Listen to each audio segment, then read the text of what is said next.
નમસ્કાર દર્શક મિત્રો, આપ જોઈ રહ્યા છો SRPC ન્યૂઝ. હું છું વિરોચક દિનેશ કુમાર બાબરિયા કેજી. નમસ્કાર દર્શક મિત્રો, નવા વિડીયો સાથે આપ સૌનું હાર્દિક સ્વાગત છે. હું છું સોલંકી દર્શના. બોટાદ જિલ્લાના રાણપુર તાલુકાના અણિયાળી કસબાતી ગામની પ્રાથમિક શાળામાં ચાલતા માધ્યમ ભોજનમાં મોટા પાયે ભ્રષ્ટાચાર અને ગેરરીતિઓનો અચાનક આવી રહી હોવાની ગંભીર ફરિયાદો સ્થાનિકો દ્વારા ઉઠી છે, જેના પગલે તંત્રની કામગીરી સામે અનેક સવાલો સર્જાયા છે. અણિયાળી કસબાતી ગામના જાગૃત નાગરિકો દ્વારા આ મામલે પત્રકારને જાણ કરવામાં આવતા પત્રકારે શાળાએ પહોંચીને માધ્યમ ભોજનની ગુણવત્તા, ક્વોલિટી અને વ્યવસ્થાપન સંબંધિત તમામ દસ્તાવેજોની તપાસ કરી હતી. આ તપાસમાં ચોંકાવનારી વિગતો સામે આવી હતી. ભોજન માટે ખરીદવામાં આવેલ કોઈ પણ વસ્તુના બિલ હાજર ન હોતા, એટલું જ નહીં, ગોડાઉનમાં માધ્યમ ભોજનનો કેટલો સ્ટોક, અનાજ, કઠોળ, તેલ વગેરે હાજર છે તેના પણ કોઈ વ્યવસ્થિત અને પ્રમાણિત બિલ છે કે દસ્તાવેજો જોવા મળ્યા ન હતા. હલકી ગુણવત્તાનું ભોજન બાળકોને આપવામાં આવતું. ભોજન અને નાસ્તો અત્યંત હલકી ગુણવત્તાનું હોવા જણાયું હતું. મેન્યુનું ઉલ્લંઘન. નિયમ મેન્યુ પ્રમાણે બાળકોને જમવાનું કે નાસ્તાનું આપવામાં આવતું નથી. બાળકોની સંખ્યામાં ગેરરીતે જમવા તેમજ નાસ્તામાં હાજર રહેલા બાળકોની ઓછી સંખ્યા હોવા છતાં ચોપડામાં વધારે સંખ્યા લખીને સરકારના નાણાંનો દુરુપયોગ કરવામાં આવી રહ્યો છે. આ સમગ્ર મામલે ગ્રામજનો અને જાગૃત નાગરિકોએ તંત્ર સમક્ષ તાત્કાલિક અને કડક પગલાં ભરવાની માંગણી કરી છે. મધ્યાહન ભોજનની કામગીરી સામેલ તમામ જવાબદાર વ્યક્તિઓ સામે ગેરકાયદેસર રીતે કાર્યવાહી કરવામાં આવે.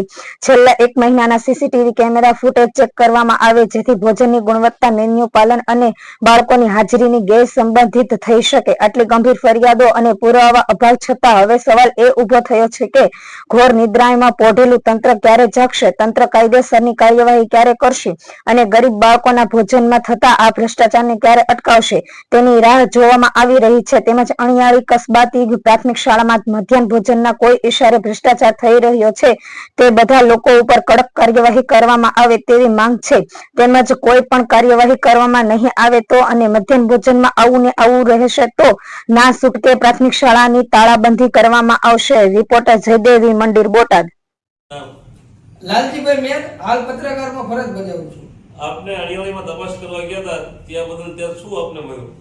આજે હું અણિયાળી કસબાતી ગામમાં મધ્યાહન ભોજનમાં મારે વારંવાર રજૂઆત આવતી હતી ગામના લોકોની કે મધ્યાહન ભોજનમાં ખૂબ જ ભ્રષ્ટાચાર થાય છે, મેન્યુ પ્રમાણે જમવાનું નથી બનતું. તો તેના માટે થઈને મેં આજે 1 વાગ્યે મધ્યાહન ભોજનમાં વિઝિટ કરેલી. તો મને એવું જાણવા મળેલું કે મેન્યુ પ્રમાણે જમવાનું બનતું નહોતું. જેમ કે આજનું મેન્યુ હતું, શું કહેવાય આપણે, દાળ ઢોકળી અને લીલું શાક હતું આજ મેન્યુમાં. પણ એવું કંઈ આપણને મેન્યુમાં દાળ ઢોકળી હતી પણ એની ક્વોલિટી નથી. એમાં લીલું શાક પણ આપણને જોવા મળ્યું નહીં. મામલતદારમાં આ અંગે રજૂઆત કરેલી ખરી? આના માટે મેં ઘણી વખત ટેલિફોનિક અથવા મૌખિક પણ રજૂઆત કરેલી રાણપુર મામલતદાર વિભાગમાં. તેમ છતાં આજ દિન સુધી કોઈ તંત્ર દ્વારા એક્શન લેવામાં આવતું નથી. અને જે સ્કૂલમાં બાળકો જમે છે, જેમ કે એની સંખ્યા 100 જમ્યા હોય તો આવડા લોકો 150 લખે છે. અને પ્લસ બીજી વાત એ કે સ્કૂલના બાળકો હાથે જમવાનું પીરસે છે, પછી તે લોકો જ તે બધું કચરા ઓલું વાળે છે, એ બધું એ કરે છે. પણ આના જે અધિકારીઓ છે એ કોઈ આની ઉપર કોઈ કાર્યવાહી કરતું નથી.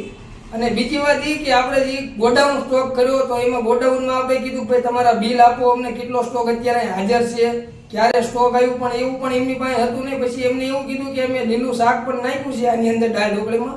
તો આપણે એનું પણ કીધું કે ભાઈ તમે જે શાક નાખ્યું એનું માનો કે આપણે દૂધી હોય તો દૂધીની ઉપરની સાલ ઉતારી હોય તો અમને બતાવો, તો એ પણ એમને બતાવ્યું નહોતું.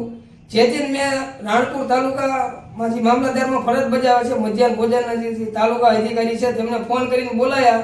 તેમને પણ બધી રિયાલિટી ચેક કરી, પણ એવું કંઈ એમને પણ જે ક્વોલિટી વાપરવાની આવી ક્વોલિટી વાપરવામાં આવતી નથી. અને વારંવાર આ ભ્રષ્ટાચાર થાય છે તેવી અમારી રજૂઆત છે. અને આના માટે 1 મહિનાના સીસીટીવી કેમેરા અણિયાળી કસબાતી પ્રાથમિકના ખોલવામાં આવે, કેટલા બાળકો જમવામાં બેસે છે અને કેટલા લખે છે. અને બાળકો હાથે જ બધું કરે છે કે એમડીએમના સંચાલક બધું કરે છે? એમડીએમના સંચાલકો ટાઈમ ઉપર નથી આવતા. ટૂંકમાં રામ રાજી અને પરચા સૂકી એ રીતના મારા ગામની અત્યારે હાલત.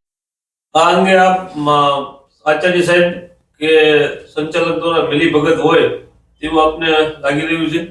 હા, મને જોયા પ્રમાણે એવું લાગે છે કે આ મિલી ભગત ગામડેથી માંડીને જિલ્લા લગન હોય તેવું લાગી રહ્યું છે. કારણ કે નગર આ વસ્તુ બને નહીં. આવડા લોકો મધ્યાહન ભોજનમાં જે રાણપુર તાલુકા અધિકારી છે એવડા લોકોને ખરેખર ગામડે ગામડે જ્યારે હોય ત્યારે વિઝિટ કરવી પડે. શું હાલ છે, બાળકો શું જમે છે, જો એક આ ગરીબોના બાળકોનું આવું ખાઈ જતા હોય આવડા લોકો, તો બીજું શું શું ન કરી શકે? આ અંગે સરપંચને ગ્રામજનોએ કોઈ વખત રજૂઆત કરેલી ખરી?